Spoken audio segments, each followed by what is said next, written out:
Eu vivi com japoneses uma parte da minha infância e da minha adolescência e, cara, foi algo incrível, né? Comi o sushi deles e, deixa eu contar pra vocês, nosso sushi é melhor.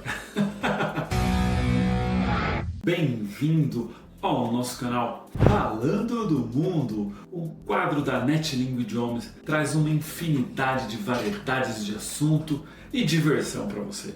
E hoje o assunto é mais que especial. Nós vamos fazer um comparativo entre Japão e Brasil.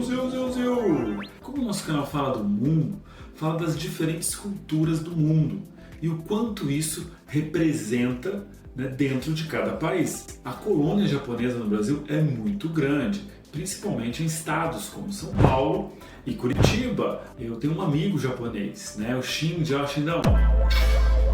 Um abraço para você, para toda a sua família, Michi, né, sua esposa, seus filhos. Um grande abraço, meu querido. Saudades imensas de você. Quando criança a gente brincava que se cavar um buraco, a gente sai lá do outro lado do mundo, né? Sai lá no Japão. Eu vivi com japoneses uma parte da minha infância e da minha adolescência e, cara, foi algo incrível, né? Comi o sushi deles e, deixa eu contar pra vocês, o nosso sushi é melhor. Eu não acredito no que eu ouvi. Não acredito no que eu ouvi, não pode ser verdade isso que eu escutei agora. Mas brincadeiras à parte, né? Os comparativos é um pouco do que eu vivi, né? E um pouco do que eu ouvi falar dessa época, né? Dentro do Japão. Então, queria trazer para vocês aqui alguns assuntos interessantíssimos do Japão, né, para a gente discutir esses comparativos. O primeiro comparativo é a questão da comida tradicional. E qual que é a ideia? Nosso prato diário é arroz e feijão. É corriqueiro no Brasil você comer arroz e feijão em qualquer esquina, qualquer centro, qualquer lugar do Iapoca ao Chuí. Agora a minha pergunta é, como que é um café da manhã no Japão, assim, popular, tá? Digamos assim, de algo mais tradicional, mais cultural, mais popular, e não, né, de classe média alta. Vamos pegar a classe média japonesa aí. O que vocês comem de manhã? Oi, Renan! Então, o café da manhã tradicional japonês é como se fosse um almoço leve, mas bem nutritivo. Ele tem arroz, sopa de miso, peixe, ovos e também tsukemono, que são legumes em conservas. E tudo isso junto com chá verde. Agora eu vou para o segundo comparativo entre Brasil e Japão. Agora eu quero algo sobre trabalho. O japonês só trabalha. É real? Como que é essa parte na vida real? Né? Falando na raiz mesmo. Como que vocês vivem essa questão do trabalho, do happy hour japonês? Eu ouvi boatos, gente. Tem japoneses que trabalham tanto que às vezes eles chegam num ponto que eles, em vez de ir para casa, eles dormem na rua. Eles dormem na rua. Tu faz uma hora extra aqui no Brasil e aí você, ao invés de ir pra cá, você vai dormir aqui mesmo na rua, porque amanhã já tem que trabalhar de novo, né? Então eu queria saber, é real isso? Não é real? Me conta um pouquinho estranho aí. Aqui a jornada de trabalho é bem longa, né? Nós aqui somos decassegues. A maioria das pessoas trabalham em fábrica de autopeças, eletrônicos, fábrica de alimentos, construções civis e etc, né? O Shinji mesmo trabalha em uma fábrica de autopeças e eu sou nail designer.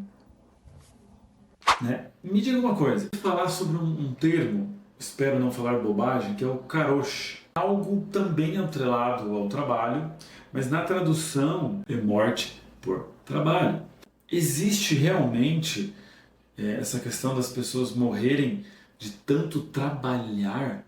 Cara, não sei, isso é real? Conta pra nós aí. O termo karoshi, que significa literalmente morte por excesso de trabalho, existe sim. Mas o Japão ele adotou umas medidas para combater isso, limitando a quantidade de horas extras e fazendo as pessoas usarem as folgas remuneradas. Terceiro ponto comparativo. Eu tenho uma pergunta legal, tá dentro desta linha também, que é sobre a floresta do suicídio. Teve um caso do Jack Paul que ele até estourou no YouTube no sentido negativo, porque o YouTube hoje é muito restritivo com vídeos e muita gente diz que está atrelado a este vídeo que ele foi, né? E no Japão as pessoas chegam, sabem, existem, ou isso não é comentado por ser um assunto delicado? É um assunto mais restrito e muito mais propagado, né, para a gente do Ocidente aqui. A floresta Okigahara fica perto do Monte Fuji, na província de Yamanashi. Lá, em algumas partes, o GPS não funciona muito bem. Mas logo na entrada tem umas placas dizendo, tipo, sua vida é preciosa, pense na sua família. Mas mesmo assim, algumas pessoas usam a floresta para acabar com a dor que elas acham não ter mais solução. Como que vocês equilibram a identidade brasileira? Vocês nasceram no Brasil, foram morar no Japão, né? Como muitos brasileiros vão buscar a vida nos Estados Unidos, Japão, Europa. E a gente sabe que tem coisa nossa que a gente é criado, que a gente leva do Brasil para o mundo. Então me contem como que é esta questão da identidade brasileira e principalmente do preconceito. Se existe algum tipo de preconceito por vocês serem brasileiros e não serem, né, japoneses natos. Quanto à identidade brasileira aqui, ela vem se transformando. A nova geração, ela mescla elementos culturais dos dois países, transformando em uma identidade própria. Mas a identidade brasileira aqui está bem viva. Nós temos igrejas, temos festivais, temos escolas brasileiras e supermercados também que vendem produtos típicos do Brasil. E também, já aproveitando essa questão da cultura, Mitch, me passa um pouquinho sobre a questão de filhos, né? Vem para nós aqui que os japoneses têm poucos filhos, que os japoneses acabam, né, tendo uma questão social de filhos, que vai ter problemas daqui 10, 20, 30 anos. Os japoneses têm muito idoso e tem poucas crianças. Isso é real? Vocês recebem bolsa para filho? Me conta um pouquinho essa parte, né, da cultura também. Realmente, a baixa taxa de natalidade e o envelhecimento da população tem preocupado bastante o Japão, mas isso pode estar acontecendo por vários motivos. Um deles é porque o custo de vida aqui é muito alto e também a jornada de trabalho é muito cansativa e muito intensa, né? Mas para tentar incentivar a natalidade, o governo japonês ele oferece algumas ajudas, como o auxílio infantil, que é um benefício mensal, apoio na educação, médicos gratuitos ou com desconto, e algumas cidades você ganha bônus em dinheiro quando o filho nasce. Eu vou terminar, né, com essa pergunta e colocando um pouquinho sobre se existe algo no Brasil que vocês sentem falta, além do calor humano, e claro, um comparativo também sobre esporte. Como que é o esporte aí? No Brasil, futebol. Eu sei que os japoneses amam futebol.